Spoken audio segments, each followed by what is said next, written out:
ಪದ್ಮ ವಿಭೂಷಣ, ನೆಹರು ಜನ್ಮ ಶತಮಾನೋತ್ಸವ ಪ್ರಶಸ್ತಿ, ಏಷ್ಯಾ ಖಂಡದ ವಿತ್ತ ಪ್ರಶಸ್ತಿ, ಯಾದವನ ಪ್ರಶಸ್ತಿ, ಕೇಂಬ್ರಿಡ್ಜ್ ವಿಶ್ವವಿದ್ಯಾಲಯದ ಆಡಮ್ ಸ್ಮಿತ್ ಪ್ರಶಸ್ತಿ ಸೇರಿದಂತೆ ಇನ್ನೂ ಹಲವಾರು ಪ್ರಶಸ್ತಿಗಳು ಮುಡಿಗೇರಿವೆ. ಇವರನ್ನು ಎಸ್.ಎಲ್. ಭೈರಪ್ಪ ಅವರು ಬಹಳ ದೊಡ್ಡ ಸಾಹಿತಿಯವರು. ಒಂದೊಂದು ಕಾದಂಬರಿಗಳನ್ನು ಸಹ ಅವರು ಬಹಳ ಅರ್ಥಪೂರ್ಣವಾಗಿ ಮಾಡಿದ್ದಾರೆ. ಹಾಗೂ ಅವರದ್ದು ಬಹಳ ದೊಡ್ಡ ವ್ಯಕ್ತಿತ್ವ. ಅವರ ಆತ್ಮಕ್ಕೆ ಇಂದು ಶಾಂತಿ ಸಿಗಲಿ ಅಂತ ನಾನು ಬೇಡ್ಕೊಳ್ತೀನಿ. ಕ್ರೀಡೆಗಳಲ್ಲಿ ಹಿಂದುಳಿದಿದ್ದಾರೆ ಮಕ್ಕಳು. ಅವರು ಈಗ ಯಾವುದೇ ಒಬ್ಬರು ಒಂದು ಕ್ರೀಡೆಯಲ್ಲಿ ಪಾರ್ಟಿಸಿಪೇಟ್ ಮಾಡ್ಬೇಕಂದ್ರೆ ಅವನು ಎಲ್ಲಾ ಪ್ರದೇಶಗಳನ್ನ ಒಂದೇ ಕ್ಷೇತ್ರದಲ್ಲಿ ಅಲ್ಲ, ಎಲ್ಲ ದೇಶದ ಮೂಲೆ ಮೂಲೆಗೂ ಹೋಗ್ಬೇಕು. ಅಲ್ಲಿ ಒಂದಷ್ಟು ಏಷ್ಯನ್ ಗೇಮ್ಗಳು ಇನ್ನೂ ಹಿಂದುಳಿದಿದೆ. ಅದರಲ್ಲಿ ಎಲ್ಲರಿಗೂ ಅವಕಾಶ ಸಿಗ್ತಾ ಇಲ್ಲ. ಮತ್ತು ಅದರಲ್ಲಿ ಪ್ರಥಮ ಬಂದವರು ದೇಶದಲ್ಲಿ ಹೆಚ್ಚಾಗಿ ಕಾಣಿಸ್ಕೊಳ್ತಾ ಇಲ್ಲ.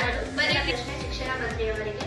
ಶಿಕ್ಷಣ ಮಂತ್ರಿಯವರೇ, LBA ಅನುಷ್ಠಾನ ಎಷ್ಟು ಸರಿ? ಅದರಲ್ಲೂ SLC ಮಕ್ಕಳಿಗಂತೂ ತುಂಬಾ ಒತ್ತಡವನ್ನು ಬೀರ್ತಾ ಇದೆ, ಹಾಗೂ ಟೀಚರ್ಸ್ಗೂ ಕೂಡ. LBA ಬಸ್ ಇದ್ರೆ ಪಾಠ ಮಾಡಿದಾಗಲ್ಲ, ಪಾಠ ಮಾಡಿದ್ರೆ LBA ಬಸ್ಸಿಗಾಗಲ್ಲ.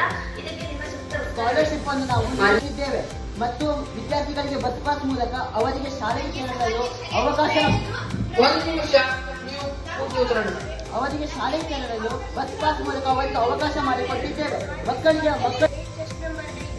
ಈಗ ಸದ್ಯದಲ್ಲಿ ನಡೆದಿರುವ ಹಾಗೆ ಬೆಳಗಾವಿಯಲ್ಲಿ ಕಬ್ಬಿನ ಒಂದು ಪ್ರಕರಣ ನಡೆದಿದೆ. ರೈತರು 3,800 ರೂಪಾಯಿ ಕೊಡಿ ಅಂದ್ರೆ ಸರ್ಕಾರ ಬರೀ 3,500 ಅಷ್ಟೇ ಕೊಡ್ಲಿಕ್ಕೆ ನೋಡ್ತಾ ಇದೆ. ಬರೀ ಇನ್ನೂ 100 ರೂಪಾಯಿ ಹೆಚ್ಚು ಮಾಡಿ.